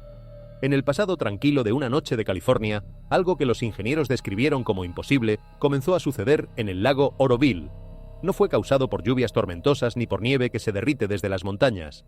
Los datos de los instrumentos lo documentaron con precisión desconcertante. El nivel del agua comenzó a subir repentinamente desde abajo. No gradualmente desde la afluencia aguas arriba, no desde la descarga controlada de los aliviaderos. Dentro de 4 horas, más de 7.000 millones de galones surgieron hacia arriba desde debajo del lago mismo. Los sensores instalados para monitorear los niveles de agua registraron un aumento rápido y medible. Las cámaras de seguridad capturaron el cambio. Lo que se formó a continuación dejó atónitos a los ingenieros que revisaban el metraje. Una pared de agua de 60 a 90 centímetros empujando hacia afuera por la superficie en total oscuridad, sin viento que la impulsara y sin lluvias que la explicaran. La presa había sido construida para resistir la presión desde arriba. Tormentas fuertes, escorrentía, deshielo estacional de la nieve. Estaba diseñada para la gravedad que jala hacia abajo. Pero esto era diferente. Era presión que surgía desde abajo. Cuando los investigadores recolectaron muestras de agua, la composición química contó una historia más profunda. El agua llevaba marcadores consistentes con fuentes de aguas subterráneas profundas, no escorrentía superficial ni nieve derretida. Parecía haber sido forzada hacia arriba a través de capas de roca fracturada debajo del embalse. Casi al mismo tiempo que el agua surgió, los instrumentos sísmicos detectaron temblores sutiles directamente bajo el lecho del lago. No un terremoto destructivo, no una ruptura violenta, sino movimiento medible sincronizado con el surgimiento bajo el concreto y el acero. Algo había cambiado. Para los residentes, el recuerdo llegó de inmediato. En 2017, la crisis del aliviadero de Oroville obligó a casi 188.000 personas a evacuar en cuestión de horas cuando amenazaba una falla estructural. Esa amenaza había sido visible. Concreto agrietándose, agua precipitándose, helicópteros sobrevolando. Esta vez no había ninguna ruptura visible. La estructura permanecía intacta. La superficie parecía controlada. Sin embargo, la idea de que la presión pudiera acumularse de manera invisible debajo de uno de los embalses más críticos de California inquietó mucho más profundamente, porque el peligro visible puede medirse, la presión oculta no puede. Los funcionarios discutieron posibles explicaciones geológicas, desplazamiento de acuíferos, ajuste tectónico, redistribución del estrés subterráneo. Cada explicación encajaba dentro de los precedentes científicos. Sin embargo, ninguna eliminó la tensión central. Los cimientos bajo la presa se habían movido sin advertencia. El Salmo 62:6 declara: «Solo Él es mi roca y mi salvación. Él es mi refugio. No seré jamás sacudido». El versículo habla de estabilidad más allá de la infraestructura, más allá de los cálculos de ingeniería. El concreto puede agrietarse, los estratos de roca pueden fracturarse, la presión puede acumularse en silencio durante años antes de su liberación. El lago Oroville no colapsó esa noche, pero reveló algo. Los sistemas humanos se sostienen sobre capas que no vemos completamente y que no podemos controlar totalmente. Y cuando miles de millones de galones surgen de la oscuridad sin tormenta, la pregunta permanece mucho después de que el agua se asienta. ¿Qué más se está desplazando debajo de la superficie, físicamente, estructuralmente, espiritualmente? En los días que siguieron al surgimiento del lago Oroville, estaciones de monitoreo en múltiples estados comenzaron a registrar algo más silencioso, pero más implacable. No un terremoto catastrófico, no una sola ruptura que acaparara los titulares. En cambio, hubo temblores menores, pequeños pulsos, vibraciones sutiles que se repetían una y otra vez en regiones que raramente comparten el mismo ritmo sísmico. Desde California hacia afuera, los reportes comenzaron a acumularse. Los sismógrafos registraron actividad medible, de baja magnitud, técnicamente insignificante según los estándares de desastre. Sin embargo, lo que inquietó a los residentes no fue la fuerza de los temblores, sino su persistencia. Los vasos temblaron levemente sobre las mesas de la cocina. Las puertas crujieron en medio de noches por lo demás silenciosas.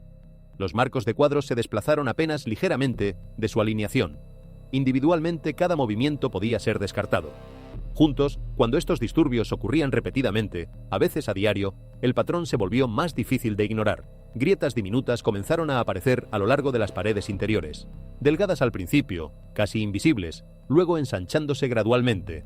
Los cimientos de concreto que habían permanecido estables durante décadas mostraron fracturas frescas. Los caminos de entrada se partieron a lo largo de líneas irregulares que no habían existido semanas antes.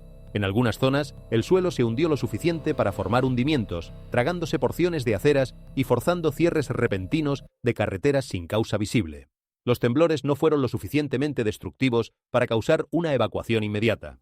No aplastaron edificios ni derribaron puentes, pero fueron lo suficientemente constantes como para erosionar la certeza. Los sismólogos explicaron que estos eran ajustes tectónicos normales, fallas que liberan presión en pequeños incrementos en lugar de en un evento violento. En términos técnicos, este patrón podría realmente reducir la probabilidad de una gran ruptura, liberación controlada en lugar de liberación catastrófica. Sobre el papel la explicación tenía sentido, pero la confianza no se construye sobre el papel. Para las familias que observaban pequeñas grietas expandirse a través de las paredes de sus dormitorios, la distinción entre menor y significativo se sentía delgada. Era la repetición la que inquietaba a la gente. El conocimiento de que la presión se estaba moviendo debajo de la superficie, invisible pero medible. La comprensión de que los cimientos que una vez se asumieron inamovibles eran, de hecho, dinámicos. La historia muestra que las estructuras raramente colapsan sin advertencia. Se fracturan primero. Mientras la tierra temblaba en pulsos sutiles por debajo, algo apareció desde arriba que nadie esperaba. Comenzó como un resplandor brillante, metálico, casi demasiado intenso para mirarlo directamente. Las personas salieron al exterior en lo que parecía una tarde ordinaria y levantaron instintivamente los ojos hacia el sol. Lo que vieron detuvo las conversaciones a mitad de frase. No había uno, había tres. Testigos en múltiples zonas reportaron tres orbes luminosos alineados suspendidos en el cielo. Un sol central ardía como de costumbre. A cada lado dos formas brillantes adicionales permanecían en casi perfecta simetría. No eran tenues. Eran lo suficientemente brillantes como para proyectar sombras, lo suficientemente distintas como para ser fotografiadas desde distancias considerables. Los físicos atmosféricos los llamaron rápidamente sun dogs, también conocidos como parhelia, un fenómeno que ocurre cuando los cristales de hielo en la atmósfera superior refractan la luz solar de cierta manera, proyectando imágenes brillantes a ambos lados del Sol. Es explicable, pero lo que los espectadores notaron no fue la mecánica del fenómeno, fue la intensidad y la duración. Los parhelia suelen ser tenues y difusos. Estos eran nítidos, casi perfectamente formados, tan brillantes que las personas que pasaban se detuvieron en sus autos para observarlos durante horas. ¿Qué queda hoy como testimonio? Si los monumentos físicos preservaban promesas antiguas, ¿qué testifica de las elecciones de nuestra propia generación? Si la piedra cerca de Siquem permanece como testigo silencioso de un pacto, entonces lo que se encuentra al norte de Jericó podría susurrar sobre conquista y promesa cumplida. Un poco al norte de la antigua Jericó, los arqueólogos han estado excavando un sitio conocido como Khirbet el Makatir. A primera vista parece poco notable. Una dispersión de ruinas, paredes rotas, fragmentos de cerámica enterrados bajo capas de suelo. Pero a medida que avanzó la excavación, comenzó a emerger algo más definido. Fragmentos de cerámica consistentes con la edad del hierro salieron a la superficie junto con restos estructurales que sugieren una ocupación fortificada en lugar de un simple asentamiento agrícola. La datación de estos materiales ha llamado particular atención. Algunos de los hallazgos se alinean con el período tradicionalmente asociado con los primeros asentamientos de Israel en Canaán. Mientras los debates continúan entre los académicos, ciertos investigadores han propuesto que el sitio podría correlacionarse con la era descrita en el libro de Josué, el tiempo de la caída de Jericó y el avance israelita hacia la tierra. Para generaciones, los críticos habían argumentado que los relatos de la conquista eran pura narrativa teológica. Sin embargo, descubrimientos como Khirbet el Makatir invitan a una reconsideración, no como prueba en un sentido judicial, sino como datos físicos que se intersectan con un texto antiguo que ha dado forma a miles de millones de vidas. Y aquí es donde la conexión se profundiza. Si una piedra en Siquem pudo representar un pacto y unas ruinas cerca de Jericó sugieren el cumplimiento de una promesa, entonces lo que vemos a lo largo de la región del Jordán no es un único descubrimiento, sino un patrón: pacto, cruce, conquista, asentamiento. ¿Son estos meramente fragmentos de un pasado distante? ¿O recordatorios de que la narrativa bíblica está arraigada en lugares reales, eventos reales, geografía real? La presa había sido diseñada para la gravedad que jala hacia abajo, pero esta vez era diferente. Esta era presión que surgía desde abajo. Cuando los investigadores recolectaron muestras de agua, la composición química contó una historia más profunda. El agua llevaba marcadores consistentes con fuentes de aguas subterráneas profundas, no escorrentía superficial ni nieve derretida. Parecía haber sido forzada hacia arriba a través de capas de roca fracturada debajo del embalse. Casi al mismo tiempo que el agua surgió, los instrumentos sísmicos detectaron temblores sutiles directamente bajo el lecho del lago. No un terremoto destructivo, no una ruptura violenta, sino movimiento medible sincronizado con el surgimiento bajo el concreto y el acero. Algo había cambiado para los residentes. El recuerdo llegó de inmediato. En 2017, la crisis del aliviadero de Oroville obligó a casi 188.000 personas a evacuar en cuestión de horas cuando amenazaba una falla estructural. Esa amenaza había sido visible. Esta vez no había ninguna ruptura visible. La estructura permanecía intacta. La superficie parecía controlada. Sin embargo, la idea de que la presión pudiera acumularse de manera invisible debajo de uno de los embalses más críticos de California inquietó mucho más profundamente. Porque el peligro visible puede medirse. La presión oculta no puede. Los funcionarios discutieron posibles explicaciones geológicas: desplazamiento de acuíferos, ajuste tectónico, redistribución del estrés subterráneo. Ninguna eliminó la tensión central. Los cimientos bajo la presa se habían movido sin advertencia. El Salmo 62:6 declara: «Solo Él es mi roca y mi salvación. Él es mi refugio. No seré jamás sacudido». El concreto puede agrietarse. Los estratos de roca pueden fracturarse. La presión puede acumularse en silencio durante años antes de su liberación. El lago Oroville no colapsó esa noche, pero reveló algo. Los sistemas humanos se sostienen sobre capas que no vemos completamente y que no podemos controlar totalmente. En los días que siguieron al surgimiento del lago Oroville, estaciones de monitoreo en múltiples estados comenzaron a registrar algo quieto pero implacable. No un terremoto catastrófico que partiera autopistas por la mitad y acaparara los titulares. En cambio, temblores menores, pequeños pulsos, vibraciones sutiles que se repetían una y otra vez en regiones que raramente comparten el mismo ritmo sísmico. Los sismógrafos registraron actividad medible, de baja magnitud, técnicamente insignificante por estándares de desastre. Sin embargo, lo que inquietó a los residentes no fue la fuerza de los temblores, sino su persistencia. Vasos que temblaban levemente sobre las mesas de cocina, puertas que crujían en medio de noches silenciosas, marcos de cuadros que se desplazaban apenas ligeramente. Y cuando estos disturbios ocurrían repetidamente, a veces a diario, el patrón se volvió más difícil de ignorar. El conocimiento de que la presión se estaba moviendo debajo de la superficie, invisible pero medible. La comprensión de que los cimientos que una vez se asumieron inamovibles eran, de hecho, dinámicos. La historia muestra que las estructuras raramente colapsan sin advertencia, se fracturan primero. Los temblores silenciosos en varios estados se convirtieron en algo menos sobre geología y más sobre estabilidad. Cuando el terreno bajo hogares, escuelas y ciudades responde en pulsos sutiles, se impone una pregunta más profunda. Si los cimientos físicos están siendo probados gradualmente, ¿qué hay de los cimientos invisibles en los que la gente confía cada día? Mientras la tierra temblaba en pulsos sutiles por debajo, algo apareció sobre las cabezas que nadie esperaba. Comenzó como un resplandor brillante, metálico, casi demasiado intenso para mirarlo directamente. Las personas salieron al exterior en lo que parecía una tarde ordinaria y levantaron instintivamente los ojos hacia el sol. Lo que vieron detuvo las conversaciones a mitad de frase. No había uno, había tres. Testigos en múltiples zonas reportaron tres orbes luminosos alineados suspendidos en el cielo. Un sol central ardía como de costumbre. A cada lado dos formas brillantes adicionales permanecían en casi perfecta simetría. Y el Salmo 74, 13, 14 recuerda al dragón marino siendo aplastado. En la Biblia, cuando aparecen bestias extrañas, es con frecuencia señal de que cambios más profundos, tanto espirituales como temporales, están teniendo lugar. Y ahora muchos se preguntan, ¿es esta aparición un extraño fenómeno natural?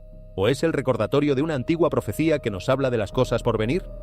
Pronto residentes en Arizona y Nuevo México comenzaron a reportar una franja de luz que se expandió hasta parecer una enorme sábana blanca extendiéndose por el cielo. Su forma se expandió hacia afuera con perfecta simetría, formando lo que muchos describieron como un par de alas, más inquietante que cualquier cosa creada por el escape de cohetes o la dispersión atmosférica. La luz no derivaba ni se desvanecía. En cambio, mantenía su forma, brillando suavemente como si estuviera viva. Los testigos dijeron que parecía un cuerpo celestial que descendía, con sus alas extendidas sobre el horizonte. Meteorólogos lo llaman una anomalía de la atmósfera superior, pero incluso ellos admiten que la forma parece demasiado intencional, casi simbólica. La Biblia habla repetidamente de señales en el cielo, no eventos aleatorios, sino señales intencionales que apuntan a momentos de intervención divina. Mateo 24:30 declara que la señal del Hijo del Hombre aparecerá en el cielo antes de su regreso. Y el Salmo 19:1 nos recuerda que los cielos proclaman la gloria de Dios, no susurrándola, sino proclamándola. En la Biblia, el cielo no es silencioso. Se convierte en el escenario de las advertencias y los anuncios de Dios. En lo profundo del Cañón del Eco, un equipo de topógrafos geológicos encontró un recipiente de bronce sellado enterrado bajo capas de roca desmoronada.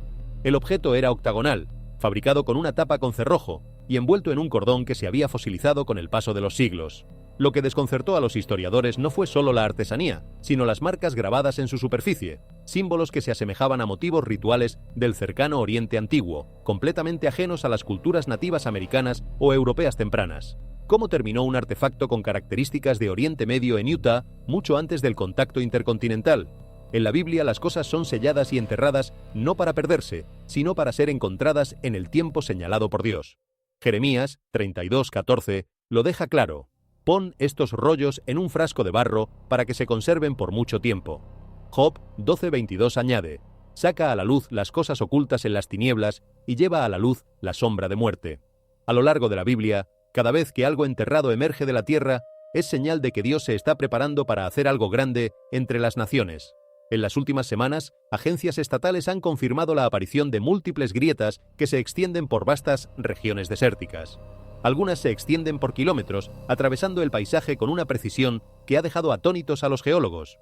Muchas de estas grietas se forman tan repentinamente que los expertos lucharon por explicar cómo un suelo seco y compactado podría dividirse con tanta velocidad. Las imágenes satelitales revelan algo aún más perturbador. Varias grietas corren en líneas paralelas, casi equidistantes, como si siguieran un plano en lugar de la tensión sísmica aleatoria.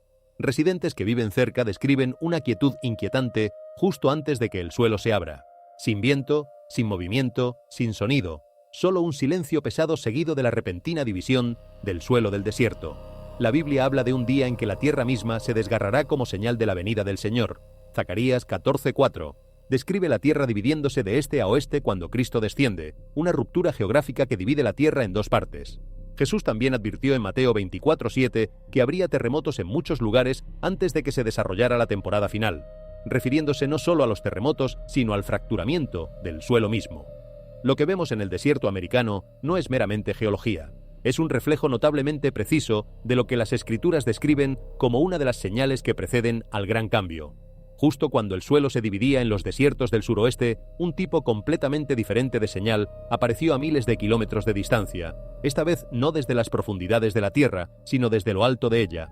En las tranquilas horas de una noche de Florida, los residentes salieron a sus jardines para presenciar un enorme anillo rojo suspendido en el cielo.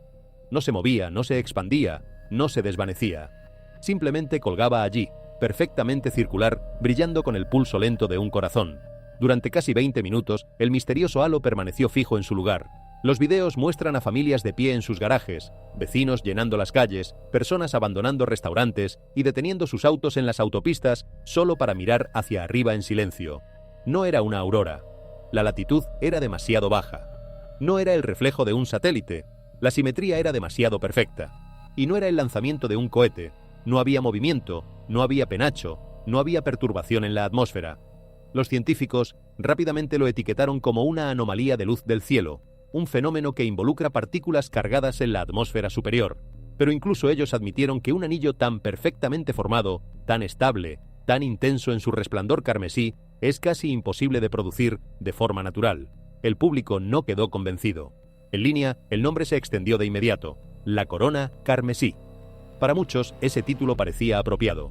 A lo largo de las escrituras, las imágenes rojas en los cielos han llevado consigo una sensación de advertencia, momentos en que Dios permite que el mismo cielo hable. Joel 2:31 declara: «El sol se convertirá en tinieblas y la luna en sangre antes de que llegue el día del Señor, día grande y terrible». Jesús también advirtió en Lucas 21:25 que habría señales en el cielo que causarían asombro y temor entre las naciones. Lo que Florida presenció fue exactamente eso, una señal que nadie pudo categorizar, que nadie pudo desestimar y que nadie pudo olvidar. La pregunta ahora no es si el halo fue real. El metraje es innegable. La pregunta es por qué apareció ahora. En un año ya lleno de agitación, que los cielos exhiban una corona carmesí se siente menos como una coincidencia y más como un mensaje. Y si el cielo ha comenzado a coronarse de rojo, ¿para qué está preparando al mundo? Mientras se acerca la Navidad de 2025, Estados Unidos se encuentra en una temporada diferente a cualquier otra en la memoria reciente. La economía se tambalea bajo la inflación y la inestabilidad. La división social se amplía. Las tasas de criminalidad aumentan en múltiples ciudades. Y un sentido de agotamiento nacional pende en el aire, una pesadez y una ansiedad que no se levantan ni siquiera con las luces navideñas, la música o la tradición. Es en esta atmósfera que surgió una tendencia sorprendente. Iglesias en todo el país reportan un aumento repentino en las reuniones de oración, llamados al altar y visitas silenciosas de personas que no habían entrado a un santuario en años. Los pastores dicen que los corazones se están ablandando, como si algo profundo en el interior de la nación sintiera que se acerca un punto de inflexión. Estos extraños eventos, las tormentas repentinas, la criatura del río, la luz celestial, el recipiente antiguo, el halo rojo, están agitando un despertar espiritual largamente enterrado bajo la vida moderna. Los estadounidenses están haciendo preguntas que alguna vez ignoraron. ¿Qué está pasando? ¿Por qué ahora? ¿Qué significa todo esto? Y en esta temporada ansiosa regresa una de las profecías más antiguas jamás pronunciadas. Isaías 9:6. Porque nos ha nacido un niño, y su nombre se llamará el Príncipe de Paz. La profecía fue dada originalmente a un pueblo ahogado en la turbulencia, conflicto político, miedo e incertidumbre. Prometía que la verdadera paz no vendría de los gobiernos, los ejércitos o la riqueza, sino de una persona, un salvador, un rey que gobernaría con justicia y quietud en un mundo que colapsaba sobre sí mismo.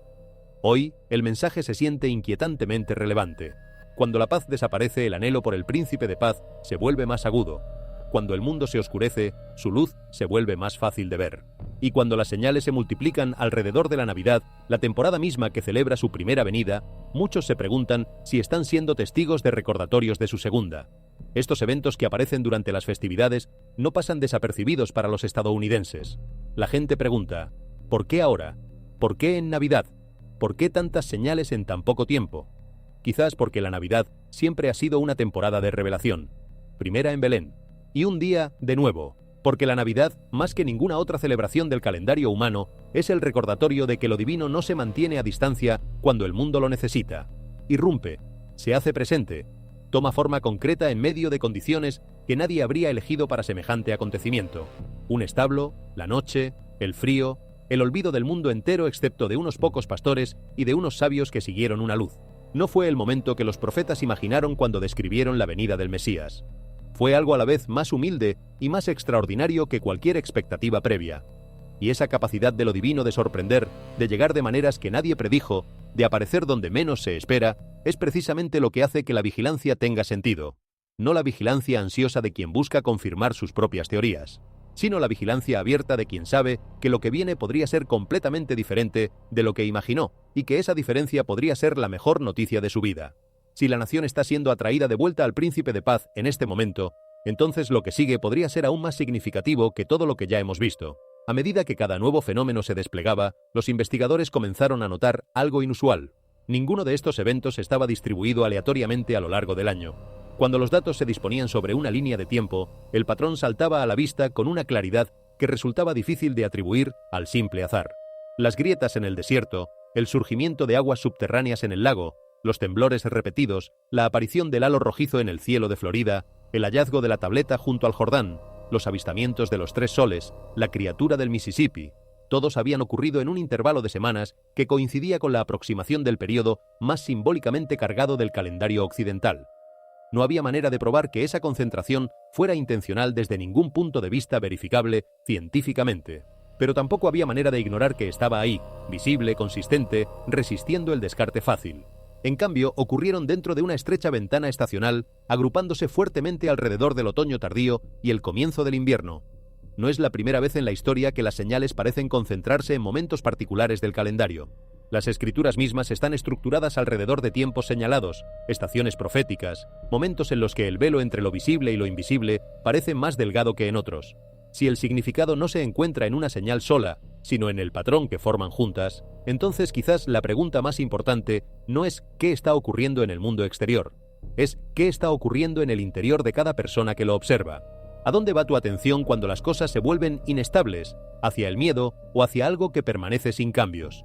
Porque en última instancia, la historia no termina con la incertidumbre, no termina con la confusión, termina con una dirección, un recordatorio de que incluso en los momentos de cambio hay algo que permanece constante. Y ahí es donde permanece la esperanza, no como una idea, sino como algo que puede sostenerse, algo que se queda firme, algo que no se mueve aunque todo lo demás sí lo haga. Y si todo esto se está desarrollando exactamente así, dentro de una ventana de tiempo comprimida y cargada de simbolismo, la pregunta final no admite más postergación. No es una pregunta sobre geología, ni sobre meteorología, ni sobre arqueología, aunque todas esas disciplinas tengan algo que aportar al cuadro. Es una pregunta sobre la dirección de la propia vida, sobre qué se hace con la atención que estos tiempos despiertan, sobre si ese despertar va a traducirse en algo concreto, duradero, transformador. Gracias por ver este video. No olvides suscribirte y estar atento a nuestro próximo video. Deja un comentario y dinos qué piensas.